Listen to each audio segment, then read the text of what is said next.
Alright friends, let's see what kind of little attitude this little steel, this MS 250 steel clone. So I have a couple of the steel MS 250s and I like them, but I wanted to see what one of the clones would do since I like the Neotecs.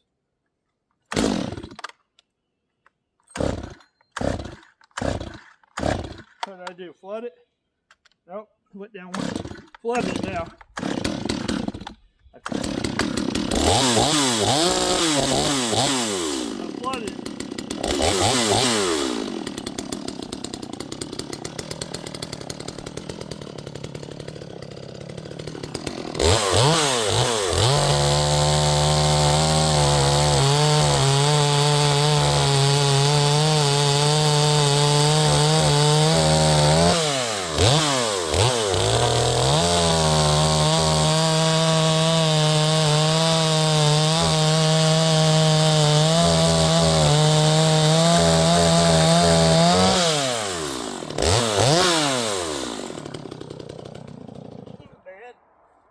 Been wanting to make some little cookies anyways. I wanted it to stay running.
Gum right here. Let's take a whack at that. And I want to stay running. I'm going to have to, it's straight out of the box running it. Sometimes you got to run a tanker through. You got to do a little bit of adjustment.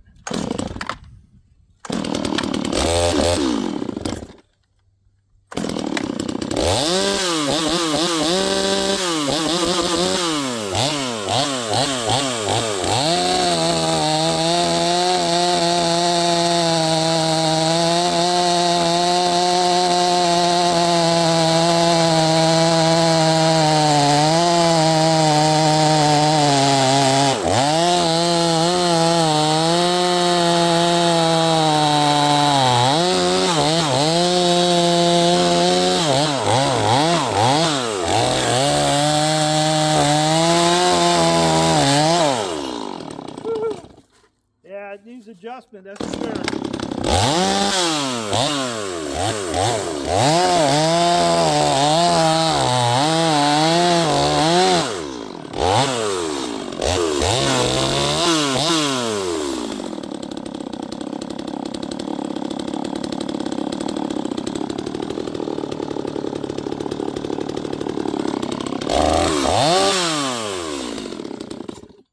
Let me run back to the shop real quick, grab the adjustment tool. Need to turn the idle up a little bit. I can tell it's running a little bit rich. That's how they come set though. Okay. What I ended up doing was up in here, when you take this off, turn the choke down, there's a plastic grommet there. You won't be able to adjust anything with that on there. You got to take it off. I noticed that the screwdriver won't fit in there, so I turned the high side up I mean like maybe not even an 1/8 inch, and then I turn the low idle up a little bit. That seems to have helped.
That's one way to split the wood. Some of this black oak and stuff, man, it could be a pain. And that little splitter won't split it. So I'm not up at the big place. So let's cut into this a little bit more. People are always bugging me. They want some cherry cookies, so I use them for decorating. I got cherry here, so why not?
I guess that's one way to split wood.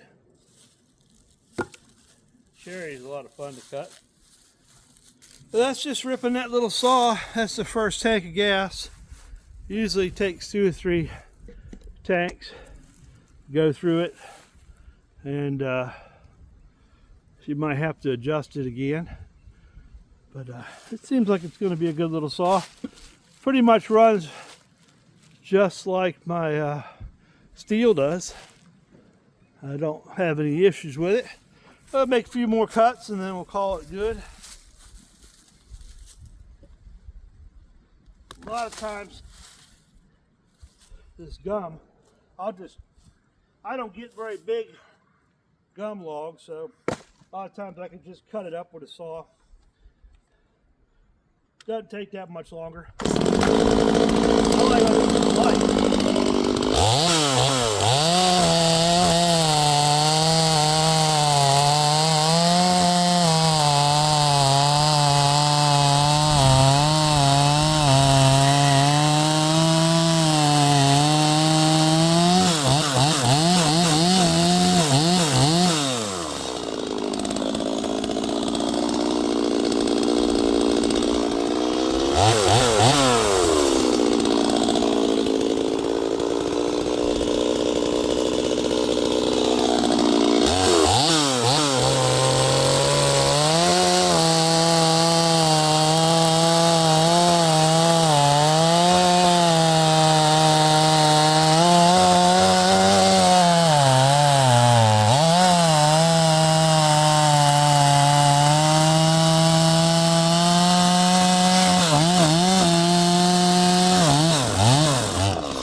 Not a bad little saw.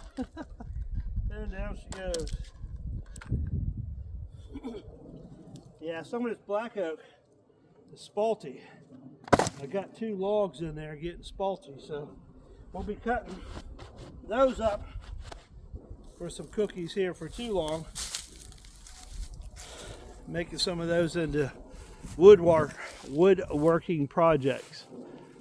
So just a quick video, basically breaking this saw in. Not that it really needs broken in, but most saws when you first get them, you got to run them through a few tanks or so, and you may have to do some fine tuning at the end. One thing I forgot, well, that thing is bouncing. I forgot this several times before, as I forgot to look in the little satchel that it came with, and I didn't put the spikes on it.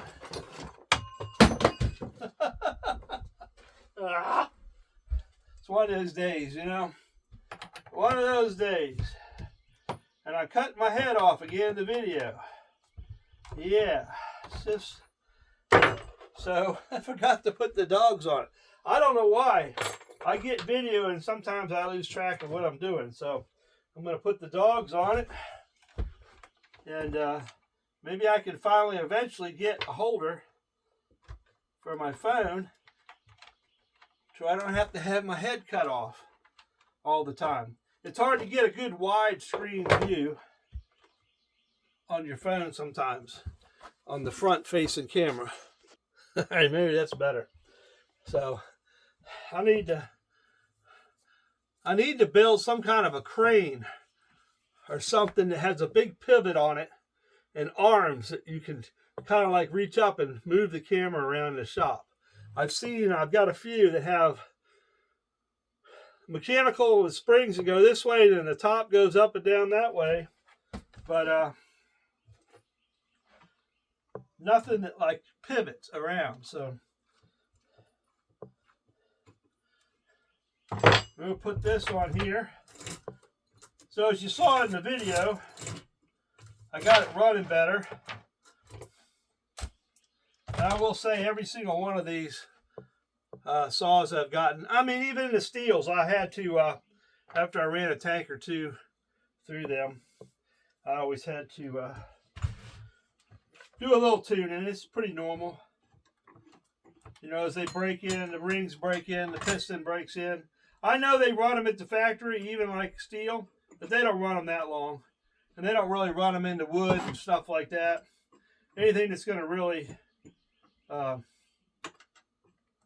you know, break them in a little bit. I need to blow that off. I'm going to just take a rag.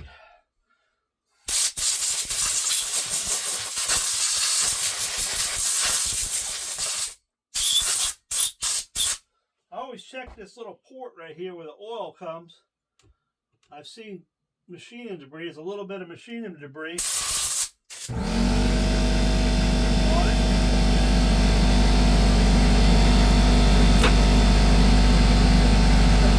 Pause it for a second. All right, compressor's off now. So I always try to go back after I run them a little bit, and I just clean them off, clean out the oil or ports and stuff like that. I know you can't always do it. You get out doing work and run around, and you just put the saw away. But it's a good habit to have. I got a little pancake compressor over there with an air hose and a chuck on it to blow stuff off. I keep one here in another shed. Usually you can find it cheap on Amazon. It doesn't take much, but it's a good habit to clean your stuff off pretty regularly. So let me put these dogs on there.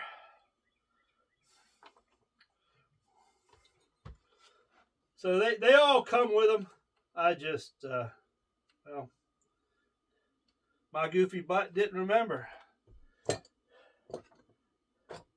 Happens.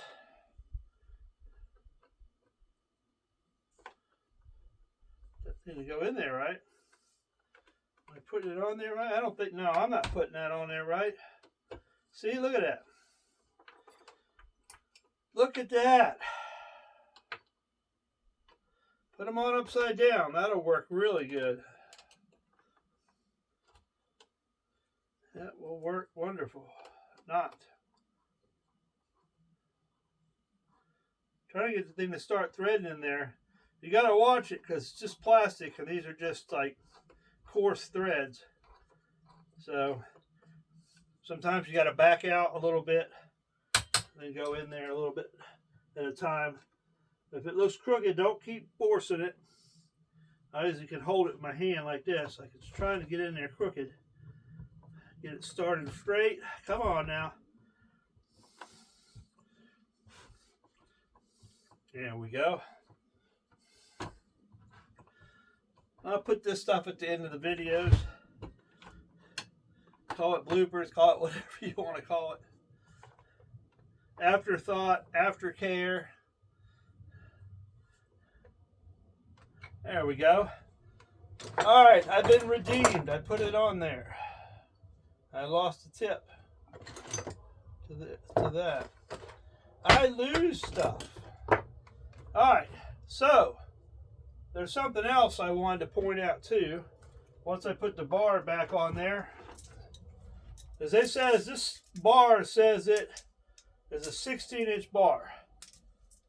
So, of course, I don't have a tape measure in here, so we'll pause it again real quick, and I'll go grab one out of the truck. Because I have a Echo right there that has a 14-inch bar supposedly on it, or a 14-inch bar. And when this bar is on there, I swear this looks like it's the same distance as a 14-inch bar. So I'm curious, and I'm sure you are as well. So let me go. No tape measure in here. Let me go grab a tape. All right, I'm back. I got a tape measure. Now you'll see that's a 14-inch bar on there,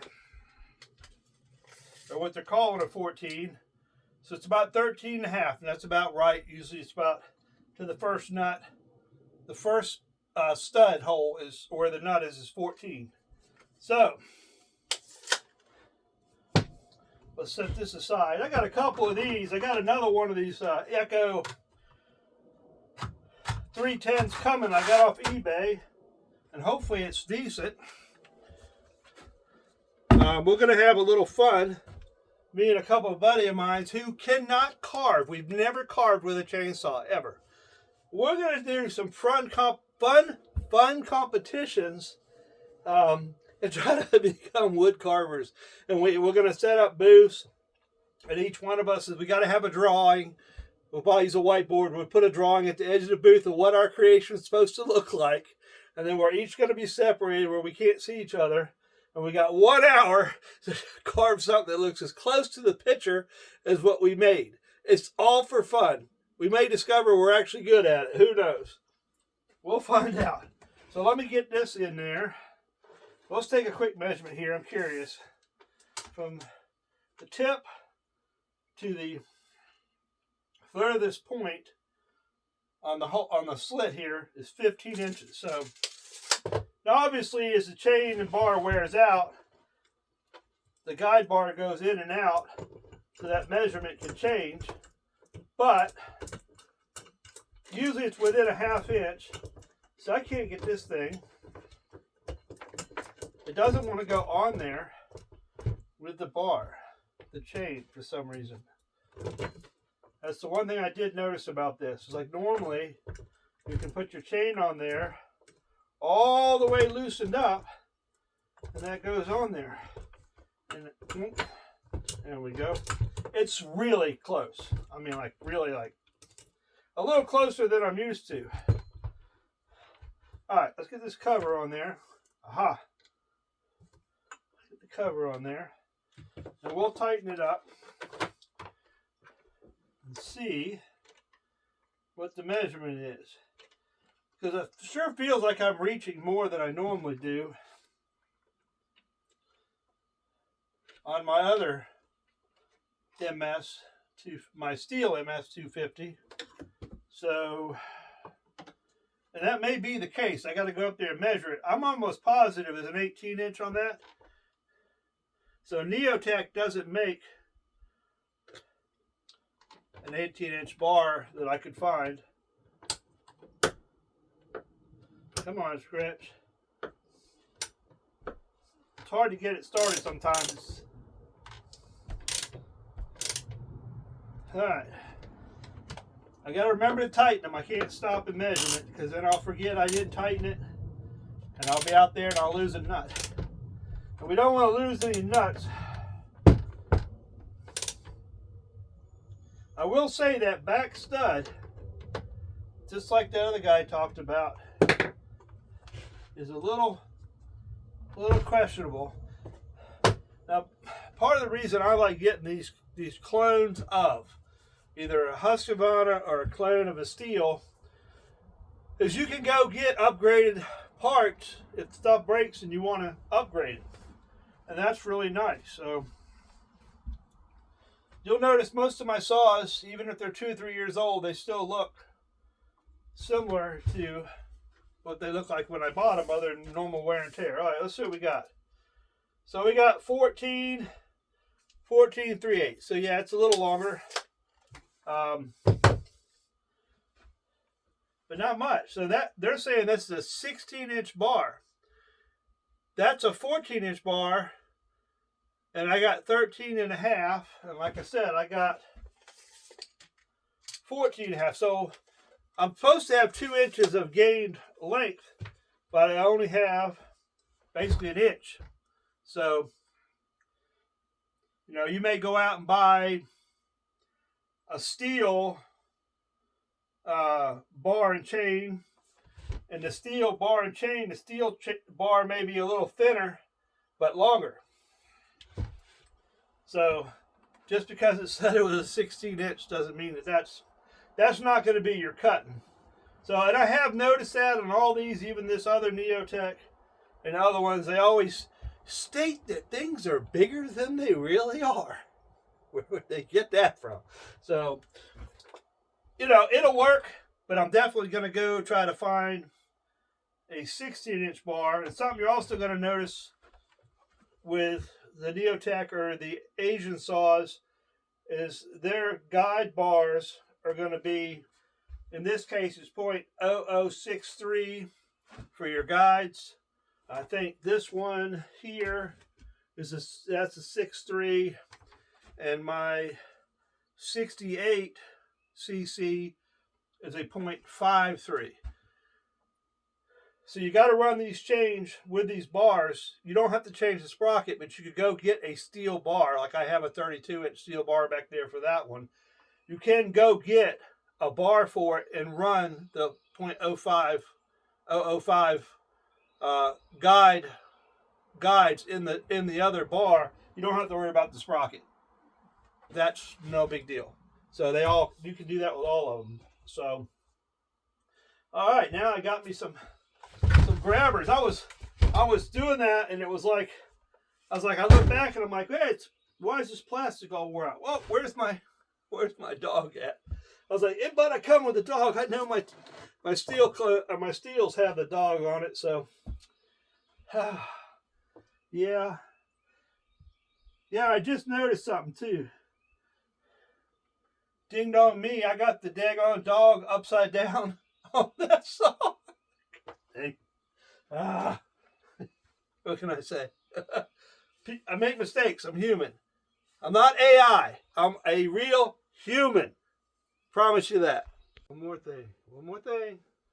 I mentioned it in a video in the past, and I mentioned it, and then I didn't show you. So it's like, okay. And I realized it when I went back to edit the video that I mentioned it and didn't say anything about it or didn't show you.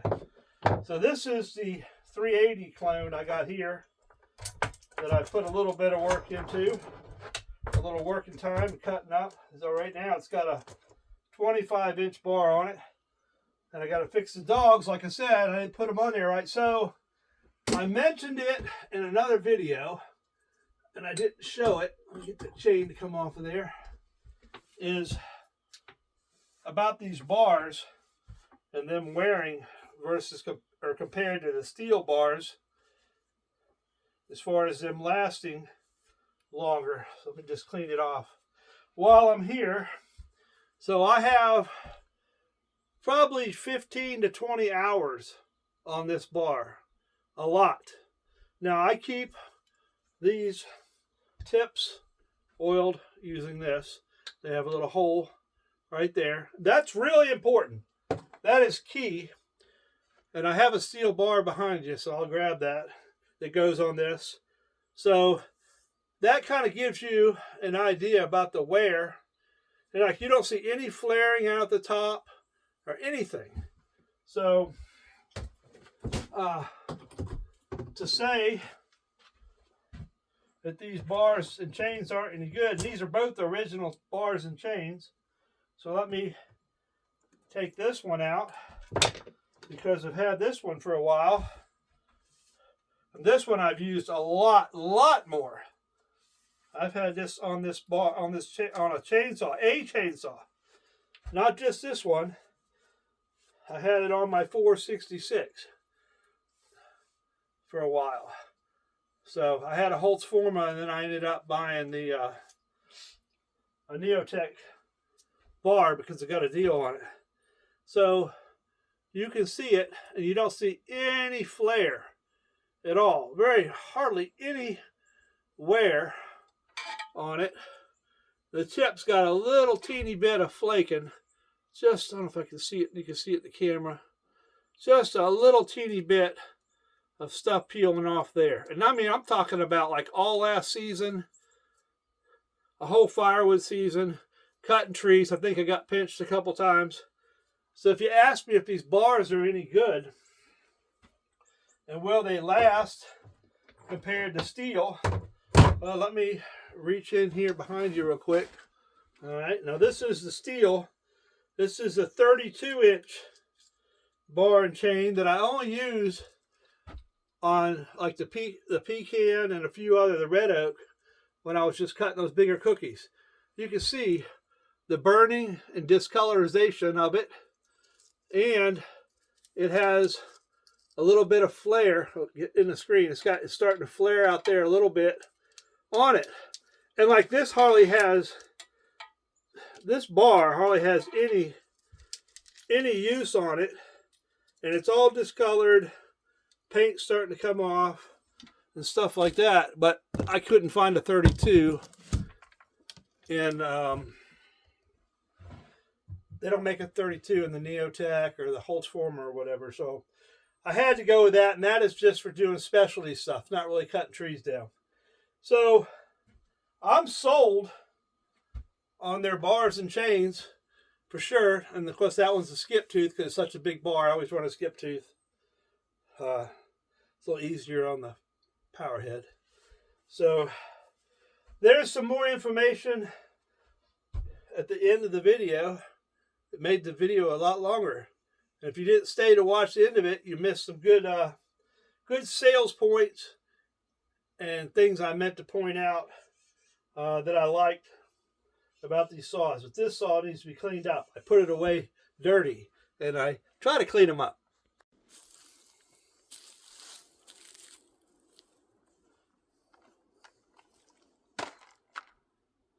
We got a little Neotec here. Neotec NS 846. So it's a MS 250 steel clone. Oversized log. So let's see how it handles it. I have a full video coming out. I usually do the startup videos when I first get them on my Out of the Woods channel, and then I start doing longer videos and more in depth with the chainsaws on my Chainsaws and Sawdust channel. So check out both channels and get the full story.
This one came with a 16-inch bar. So like I said, go check out my other channel for the beginning opening of this and getting it started and all the details and specs and stuff like that. And you can stay tuned to this channel for when I do all the running and projects with them, except for some of the woodworking carving projects. They will be on the Out of the Woods with Chris Shea, the wood guy. So I change stuff up. Creative Woodworking and Designs is my actual legal name of my company.